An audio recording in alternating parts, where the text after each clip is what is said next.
بسم اللہ الرحمن الرحیم۔ لائف لائٹ میں خوش آمدید۔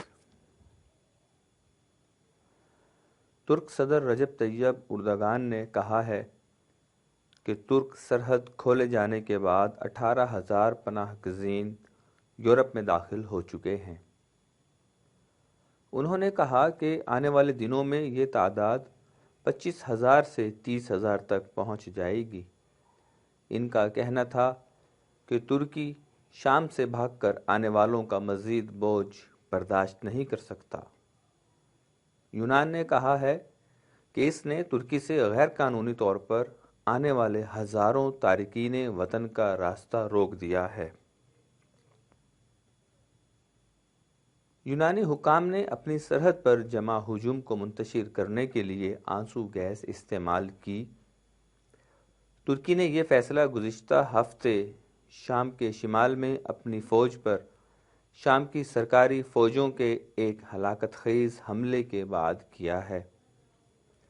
ادلیب میں ہونے والے اس حملے میں 33 ترک فوجی ہلاک ہو گئے تھے۔ اس شامی صوبے کے بیشتر حصے پر اب بھی باغیوں کا قبضہ ہے۔ شام کی سرکاری افواج جنہیں روس کی حمایت حاصل ہے، ادلیب کو جہادی گروپوں اور ترک نواز باغیوں کے قبضے سے چھڑانے کی کوشش کر رہی ہیں۔ یاد رہے ترکی میں اس وقت 37 لاکھ شامیوں نے پناہ لے رکھی ہے۔ اس کے علاوہ وہاں افغان پناہ گزین بھی موجود ہیں۔ ترکی نے یورپی یونین کے ساتھ امداد کے بدلے ایک معاہدے کے بعد ان پناہ گزینوں کو اپنی سرحد کے اندر محدود کر دیا تھا تاکہ وہ یورپ نہ جا سکیں، لیکن صدر اردگان نے یورپی یونین پر اپنے وعدوں سے پھرنے کا الزام لگایا ہے۔ انہوں نے ہفتہ کو استنبول میں کہا، ہم نے انہیں مہینوں پہلے بتا دیا تھا کہ اگر ایسا ہی چلتا رہا تو ہمیں اپنے دروازے کھولنا پڑیں گے۔ انہیں ہماری بات پر اعتبار نہیں تھا۔ انہوں نے بتایا کہ ہفتہ 29 فروری کی صبح 18,000 پناہ گزینوں نے دروازوں کو دھکیلا اور دوسری جانب چلے گئے، تاہم انہوں نے اس تعداد کے شواہد فراہم نہیں کیے۔ ان کا کہنا تھا کہ ہم آنے والے دنوں میں یہ دروازے بند نہیں کریں گے اور یہ سلسلہ جاری رہے گا۔ کیوں؟ یورپی یونین کو اپنے وعدے نبھانا ہوں گے۔ ہم اتنے سارے پناہ گزینوں کا خیال نہیں رکھ سکتے، انہیں نہیں کھلا سکتے۔